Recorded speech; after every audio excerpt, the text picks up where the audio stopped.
If a woman only needed to step onto a glass floor to reveal her legs and her true nature, then who was the one who laid that transparent trap beneath her feet? The palace of Prophet Sulayman was never just a place for royal receptions. It was a structure meticulously designed, a sacred test cloaked in beauty. For centuries, whispers echoed across deserts and kingdoms that Queen Bilqis, ruler of Saba, was not entirely human, half-jinn, half-human, a queen or a creation of mixed essence. And because of that enduring suspicion, a prophet built something more than a palace.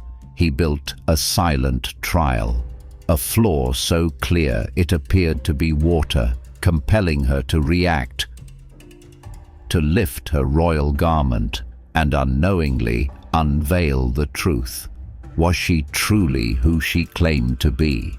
This wasn't about modesty. It wasn't about vanity. It was about verifying identity through reflection, literal and spiritual.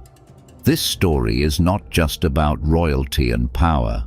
It's about a test of light, a revelation hidden beneath footsteps, a theological trap made of architecture.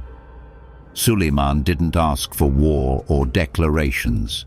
He built a surface that looked like water and waited, because in that moment, when flesh met transparency, history held its breath. What walked across that floor wasn't just a queen, it was a question. And what was revealed under the gleam of the palace wasn't just her skin, but the stripping away of myth, deception, and pride. A mirror didn't need to be placed on the wall. It only needed to be set beneath her steps. The Quran never confirms who she truly was, nor does it deny the rumors. That silence is deafening. In Ethiopian tradition, Queen Bilqis is portrayed as a pure and wise human sovereign, a ruler known for her intelligence and spiritual clarity. Yet, across Arab folklore and Islamic oral history, a different whisper echoes, that she was the daughter of a human queen and a jinn ifrit, a being of fire and hidden realms, a child of two worlds. But why has this rumor survived for centuries?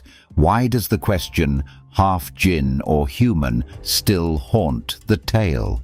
The answer lies not in the mystery itself, but in the fear behind it, the fear of those who created the lie.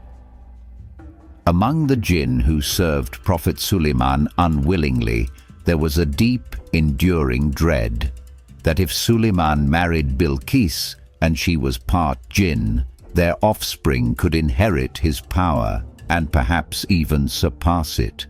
A child born of divine command and supernatural blood might bind the jinn again forever. To avoid that fate, some among them whispered poison. They spread tales to make her seem unworthy, untrustworthy, unclean. Not for Sulayman, not for marriage. This was no ordinary gossip. It was preemptive rebellion, an attempt to manipulate a prophet by disguising a fear as folklore. And yet, because the Quran does not affirm or refute it, the question remains, suspended like mist between worlds. That's why the legend never died. Because it wasn't just a rumor about a queen. It was a war of truth against deception, power against pride, and light against the shadows that fear it. A small bird was the beginning of a spiritual upheaval. Hudhud, the Hoopoe, was not just any creature in the vast army of Prophet Sulayman. He was a scout, trained to fly far beyond the horizon, to observe, to report, and to listen with a mind attuned to more than just noise. While others saw lands and kings, Hudhud was searching for signs of misguidance, of false worship, of hearts turned away from the Creator. That day, flying over distant mountains and golden deserts, he arrived at the kingdom of Saba. What he found shook him. There, in the center of a mighty city, on a towering throne carved with splendor, sat a queen, Queen Bilqis. Her beauty was undeniable, her command unquestioned. Her palace gleamed with civilization and pride. But Hudhud's sharp eyes saw what lay underneath it all. He watched as the people gathered in solemn formation. He saw Bilqis raise her arms, not in prayer to the One, but in reverence to the Son. And as the crowd bowed, following her lead, a truth settled in his heart. This was a land led astray. A queen, regal in stature, blind in spirit. Hudhud knew what he had to do. He carried not just information, but a message, a divine alert. The intelligence he bore was not for the sake of war, but for the cause of Tawheed, the oneness of God. In that moment, the smallest member of Sulayman's supernatural army held the key to a queen's awakening. The armies of men, jinn and beasts might wait in silence, but it was the wings of a lone bird that first stirred the fate of nations, not with violence, not with fire, but with eyes open, and a heart that recognized false light for what it truly was, a shadow pretending to shine. No messenger, no footsteps, no sound of approach, only a letter appearing suddenly, mysteriously, upon the bed of Queen Bilqis, as though it had descended from the unseen. When she opened her eyes and found it there, untouched by any hand, her heart paused. The room was silent. Guards outside swore no one had entered, and yet the letter lay before her, bearing the seal of a prophet, written in the name of Allah, the most merciful, the most compassionate.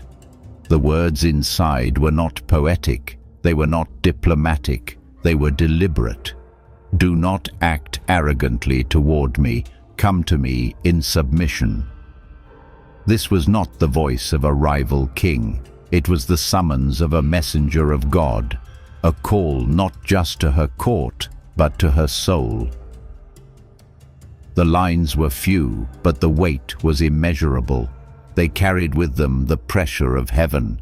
This wasn't about politics, this was about truth, and pride would not survive it. Bilqis, startled and shaken, gathered her council. The air was tense. Her advisors debated. Some called it provocation. Others saw it as a prelude to war. But one voice cut through the noise. Who brought the letter? That question remained unanswered. And it was precisely that absence that made the message more terrifying. If Sulayman could reach her throne without crossing her gates, what else could he reach? Outside the palace, Hudhud hid among the carvings, listening to every word. The queen's world, built on power and ritual, was trembling. The letter had not come with fire or army, but it burned through certainty like lightning through darkness. It was not only a message, it was a warning wrapped in silence, and with it, a mirror. If Bilqis looked into it, she would see not just a ruler, but the cost of refusing the truth when it comes unannounced. As Queen Bilqis prepared her grand caravan to meet Sulayman, she believed she still held one symbol of power untouched, her throne. That seat of majesty, crafted in gold and inlaid with the pride of Saba's artisans, remained behind as the final anchor of her sovereignty. Or so she thought. What she did not know, what no one in her kingdom could have imagined, was that her throne had already vanished. not stolen, not carried, but transferred. It was not moved by horses, nor lifted by wind. It was summoned through knowledge not learned in scrolls or strategy, but bestowed directly by the divine. Ilm al-Ladunni, the hidden knowledge granted by Allah. One of Sulayman's counselors, a man gifted with this sacred wisdom, stepped forward when the prophet asked, "Who can bring me her throne before she arrives?" And the man said, "Before your eyes can blink." And in the blink of that moment, the throne stood before them. There was no sound, no wind, no trail, only sudden presence, startling, immaculate. The very seat of Bilqis's identity, her authority, her history, now sat in a different kingdom, recontextualized under a different light. And Sulayman, who had never set foot in Saba, looked upon it not with fascination, but with purpose. This was not about displaying power. This was about sending a message before a single word was spoken. "You haven't arrived," it said, "but I already know who you are, and what you worship. I already hold it in my court." It was a gesture of impossible foresight, a miracle not for spectacle, but for correction.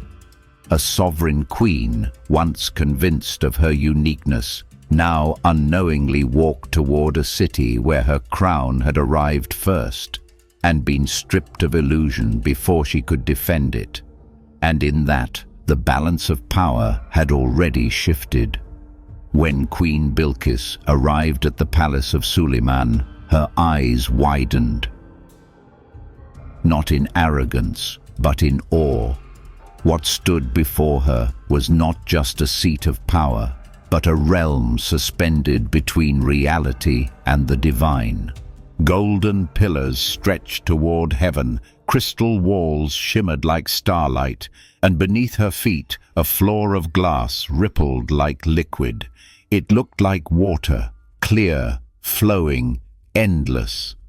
And for a brief, breathless moment, she believed it was. Her heart trembled, her steps slowed, and then she did something deeply human. She lifted the hem of her royal garment to avoid soaking it. It was a gesture of instinct. But in that moment, the entire spiritual world held its breath. Because this floor wasn't just design, it was a device. Sulayman, a prophet not only of wisdom, but of insight into the realm of jinn, had long heard whispers that Bilqis might not be entirely human, that perhaps her beauty concealed something else.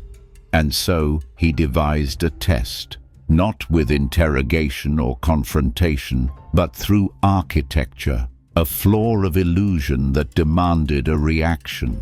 If she were jinn, her body would reveal it. If she were human, the illusion would startle her. And it did. What Bilqis stepped onto was not water, but truth disguised as wonder. Sulayman never needed her confession. He only needed a moment of reaction. The palace was never built for comfort or court.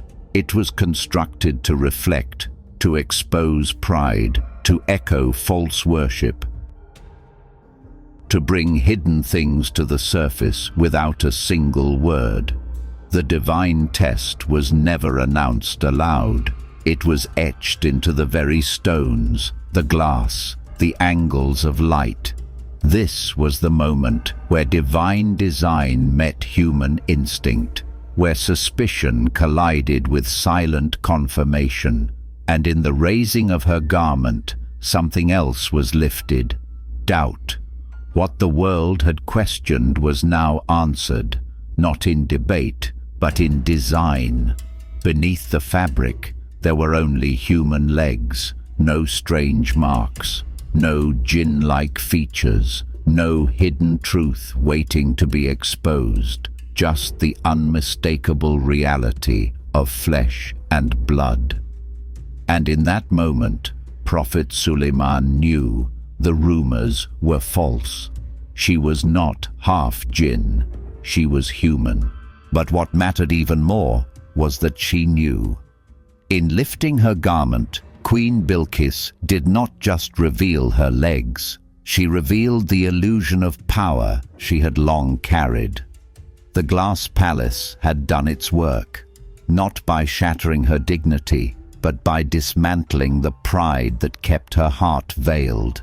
This was not humiliation, it was revelation. The kind that doesn't come with shame, but with awakening. Sulayman hadn't designed the palace to show his wealth. He built it to hold up a mirror. And when Bilqis stepped across it, the reflection was not of her face, but of her belief system, her assumptions, her identity. For years, she had ruled with confidence, adorned in majesty, surrounded by those who bowed when she bowed. But now she stood in a kingdom where even the floor preached Tawheed. And what it reflected wasn't light from above, it was light from beneath, a kind she had never seen. At that precise moment, something within her shifted, not because she was shamed, but because she was seen, fully. The myths dissolved, the lies of jinn crumbled. Her pride, once polished and placed like a crown, faded under the weight of something far greater. Truth. The kind that doesn't shout, but illuminates. And in that light, Bilqis found no need to resist. She didn't fall.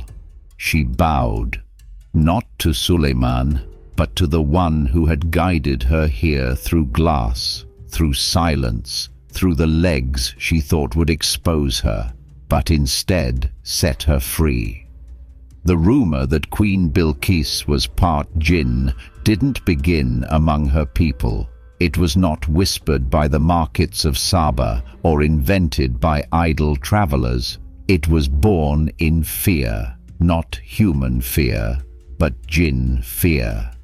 The same jinn who had once bowed to Sulayman under compulsion, who served his commands not out of love, but because of divine decree. They knew his knowledge was unlike anything the world had seen, knowledge of the names, the elements, the unseen, and they feared what would come if he passed that power on. If Bilqis, Queen of Saba, joined her legacy to his and their union produced a child, what kind of ruler would be born from both earthly sovereignty and prophetic command? The jinn imagined a future where they would once again be bound, perhaps for eternity. So they acted first, not with chains, but with a rumor, a quiet lie. A seed planted in the shadows of palaces and the folds of tradition. She is not fully human, they said. She is one of us. It was not just slander, it was strategy, a theological ambush. Because if Sulayman could be made to doubt her purity, perhaps he would turn away. But Sulayman was not just a king, he was a prophet, entrusted with preserving not just the peace, but the truth. He didn't respond with war or exile. He built a floor. He built clarity. The test he designed was not violent. It was architectural theology. It required no sword, no fire, only glass, water, and light. A queen would walk. A lie would crumble. The truth would shine, not from the skies above, but from beneath her very steps. And when she lifted her dress, the deception of the jinn fell like shattered illusions. Sulayman had not just unmasked a rumor, he had exposed a cosmic anxiety, the fear of light by those who dwell in half-truths.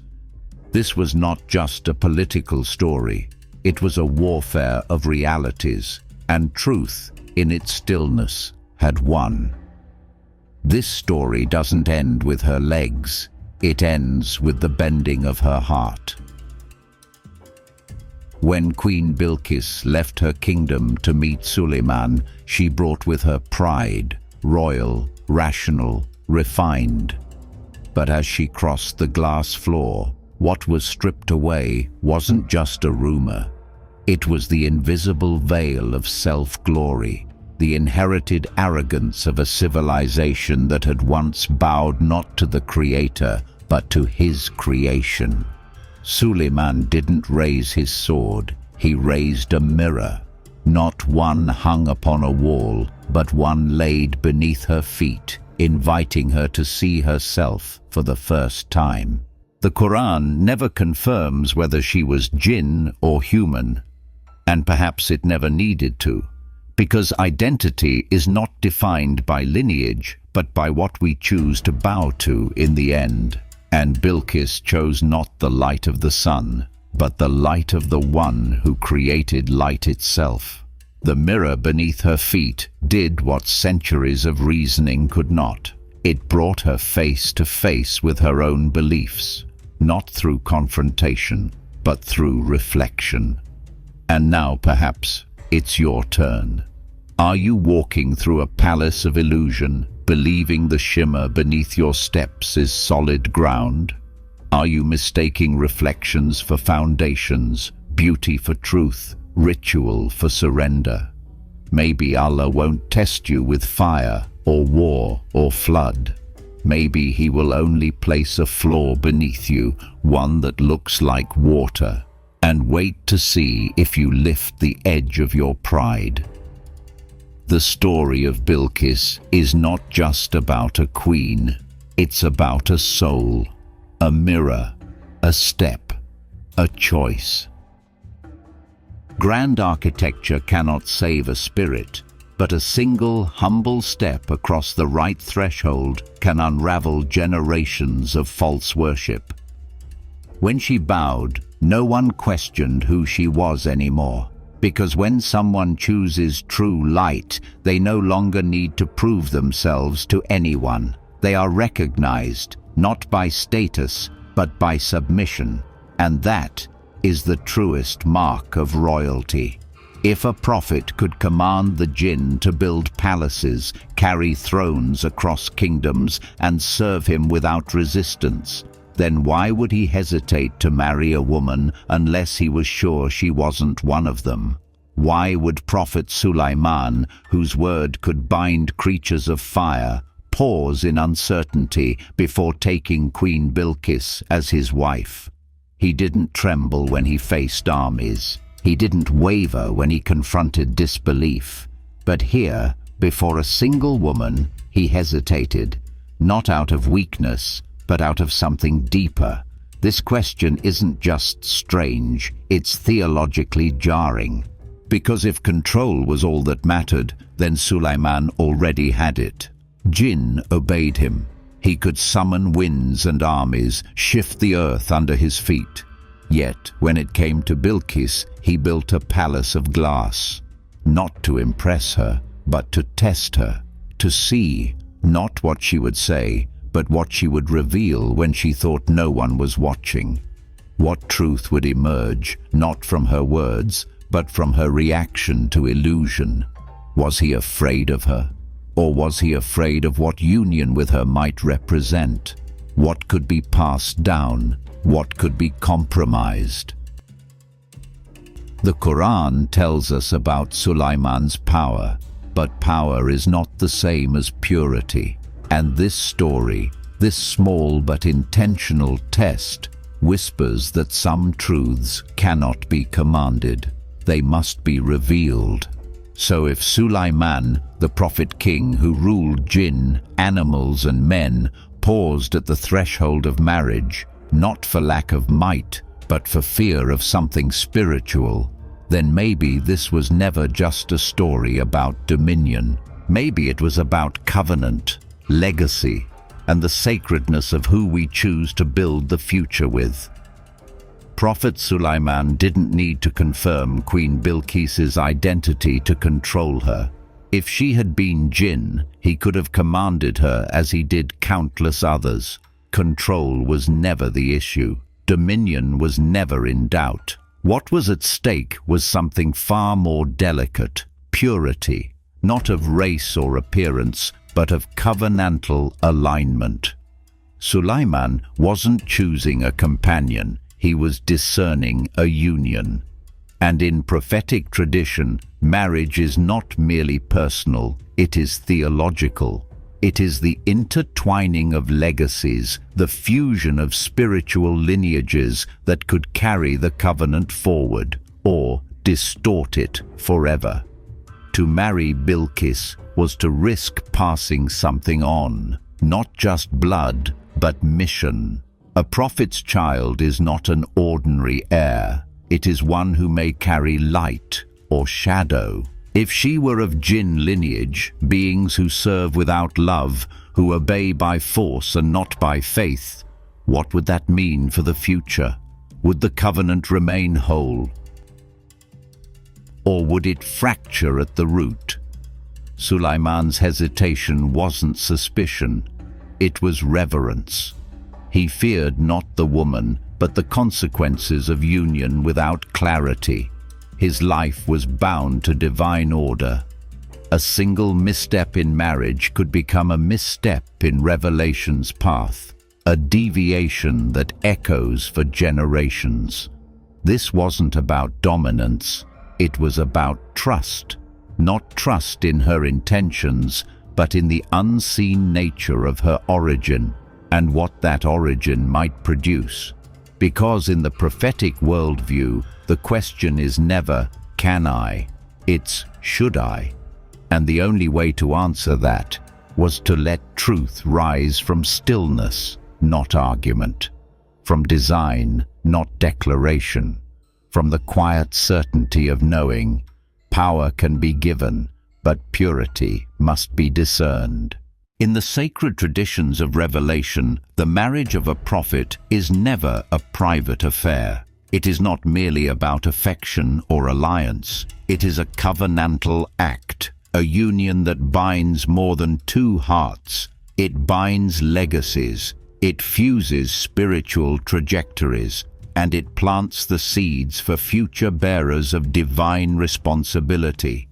In such a union, every child is not just a child. They are a potential torchbearer of sacred knowledge, a vessel for the next phase of revelation or the next guardian of the covenant.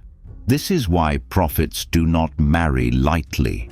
From Abraham to Moses, from Muhammad to Sulayman, the choice of a spouse was never impulsive. It was deliberate, divinely guided, and deeply symbolic. When Abraham sent his servant to find a wife for Isaac, he didn't simply look for beauty or wealth. He sought someone from the right lineage, one whose soul carried the memory of God's voice. Because if the mother's roots were foreign to the covenant, how could the child walk in its rhythm? It's not about racial purity or tribal pride. It's about spiritual alignment. A prophet's marriage is the meeting point between human desire and divine continuity. To marry someone whose ancestry carries idols or whose inner life is shaped by dissonant truths is to invite confusion into the bloodline of truth itself. That is what was at stake when Sulayman looked at Bilqis. Not just her beauty, her power, or her wisdom, but what spiritual pattern she would contribute to the next generation. Would she align with Tawheed, or bring in the veiled traditions of sun worship? Would her children inherit clarity or compromise? Prophets carry not just messages, but maps for nations yet unborn. To bind themselves to another is to place a bridge in that map, or a trap. And so, for Sulayman, marriage was not romance, it was revelation. And he knew, if you build the future on a cracked foundation, even gold will eventually collapse. Though they labored under Sulayman's command, lifting stone, crafting gold, transporting thrones across distances no human could imagine, the jinn were never covenantal beings. They obeyed, yes, but not from faith. Their submission came through force, not love, through fear, not reverence. The Quran itself tells us they were subdued, not transformed. They bent the knee, but never offered the heart. This is the root of the jinn problem: power without covenant. They can imitate miracles. They can bring knowledge from afar, but they cannot enter the sacred rhythm that binds heaven and earth, the covenant of Tawheed. To entrust the future of revelation to a bloodline touched by such beings would be like planting wheat in poisoned soil. No matter how noble the prophet, the roots would carry conflict. So when whispers reached Sulayman's court that Bilqis might be jinn-born, part human, part otherworldly, it was not curiosity that stirred in his heart. It was theological concern, because to marry her would not simply be a political alliance, it would be a spiritual gamble. If she carried within her the trace of those who had never entered the covenant, those who resist submission from their very nature, then any union with her could fracture the chain of divine inheritance. And the jinn had motives of their own. If Bilqis married Sulayman and bore a child of holy authority, it could mean the rise of a king whose bloodline bound both dominion and sanctity, a return to an age where jinn were not merely enslaved, but judged. They feared such a future. So they spread deception, rumors to cloud the queen's image, to make her seem unworthy, to manipulate how Sulayman might see her. But prophets are not swayed by gossip. They look deeper. They test not with weapons, but with symbols. A floor of glass, a light from beneath, a moment where truth and illusion meet. Because Sulayman knew one step in the wrong rhythm can distort a generation. The covenant cannot be upheld by power alone. It must be pure, or it will not endure. Sulayman did not interrogate. He did not demand a confession, nor compel Bilqis to take an oath. For a prophet who could command legions of jinn and animals, who could make the earth itself yield to his will, words were not his weapon of choice in this moment.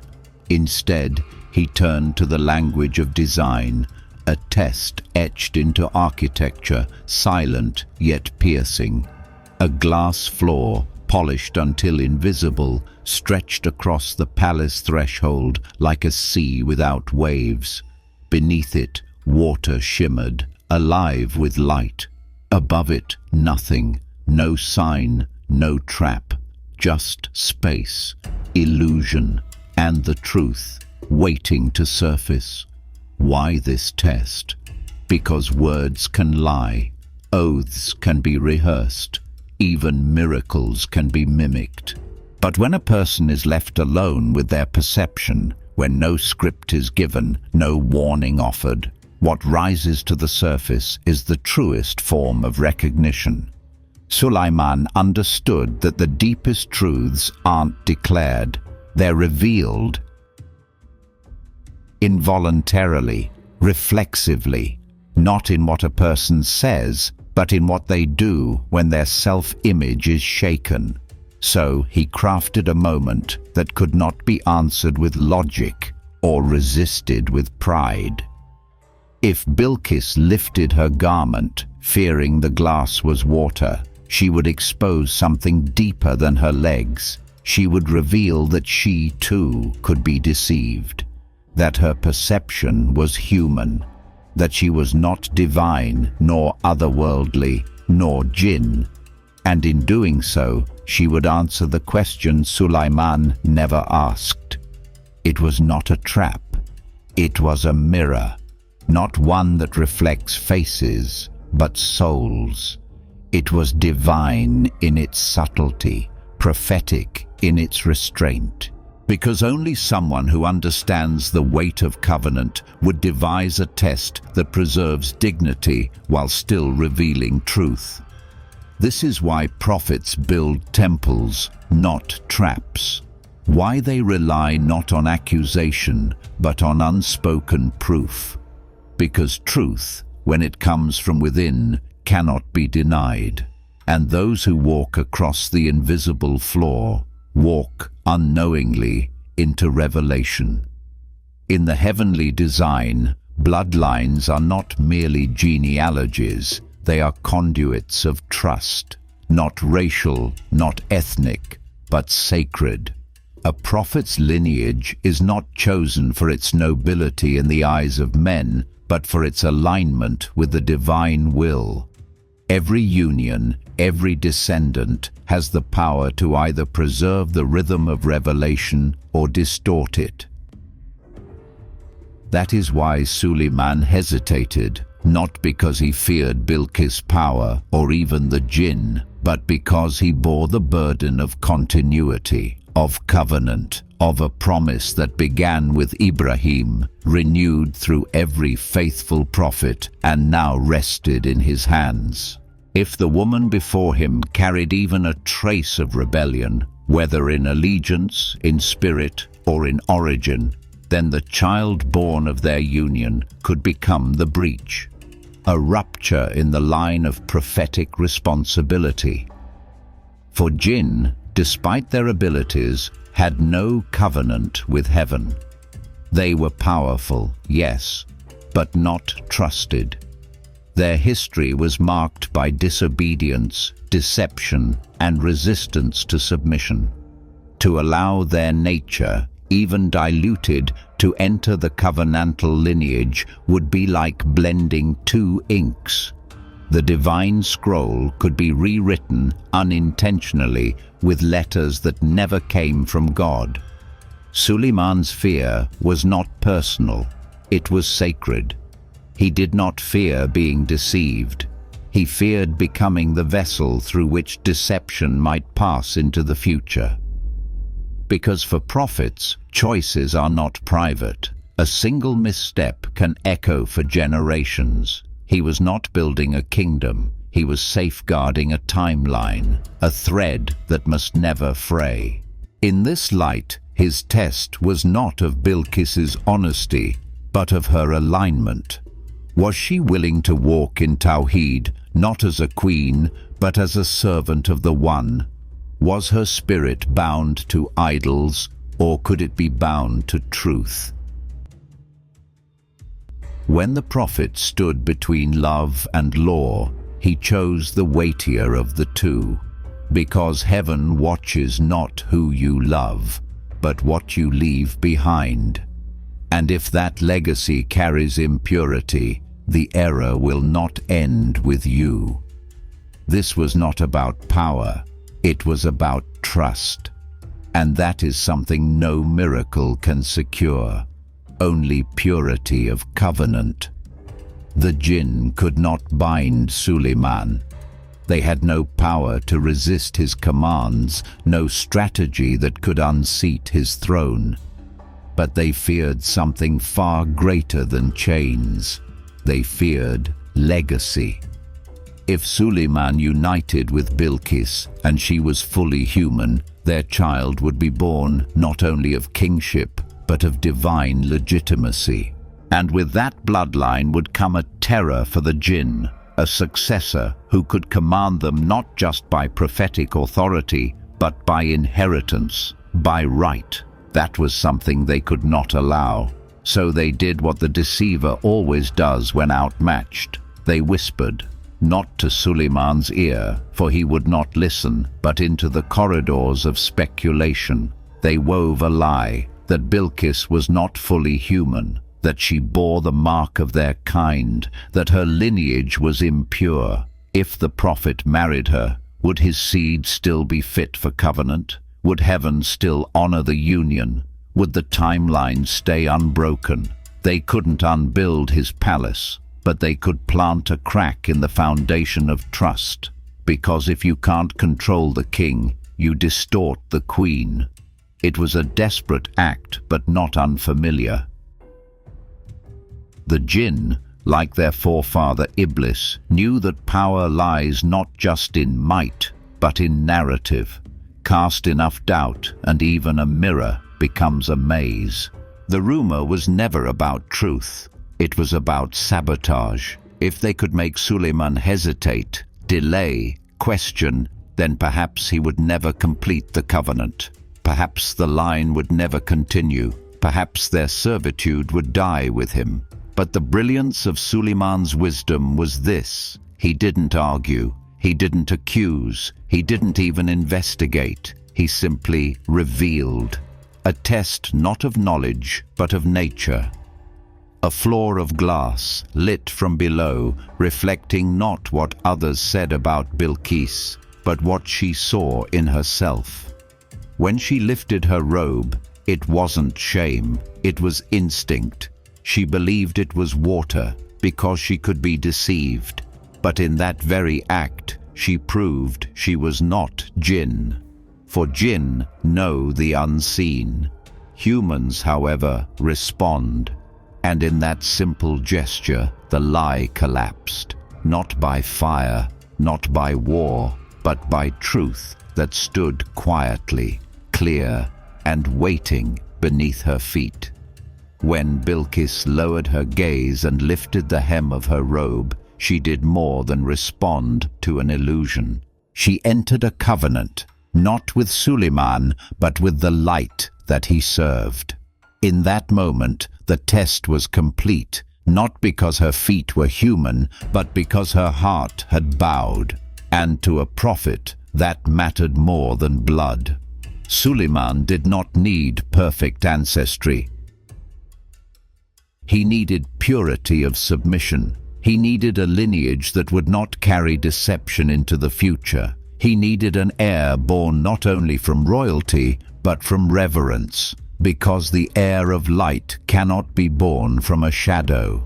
This was never about pride or conquest. It was about trust, divine trust, that the one who stands beside the prophet will not distort the rhythm of heaven. Prophetic legacy is not passed by power, but by alignment, and that alignment cannot be faked, not even by the most powerful jinn. That's why the mirror was not placed on a wall to reflect appearances, but laid beneath her steps to reveal essence. The story of Bilqis is not just about who she was, it's about what she chose. She walked into truth, barefoot, humbled and seen, and in doing so, she became worthy not of a crown, but of a covenant. Sulayman did not win a queen. He found a mirror, unclouded, faithful, true. And you may never stand in a palace, but your decisions ripple into a future you cannot yet see. You may never build a temple, but every moment of obedience lays a brick in your spiritual inheritance. The question is not what blood you carry, but what light you choose to pass on. And sometimes heaven does not test us with fire, but with glass, clear, still, waiting.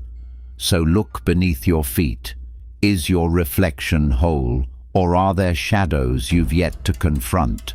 Because the heir of light must be born from a heart that knows how to kneel, not out of fear, but from love of the one who never needed to raise his voice, only to reflect his truth.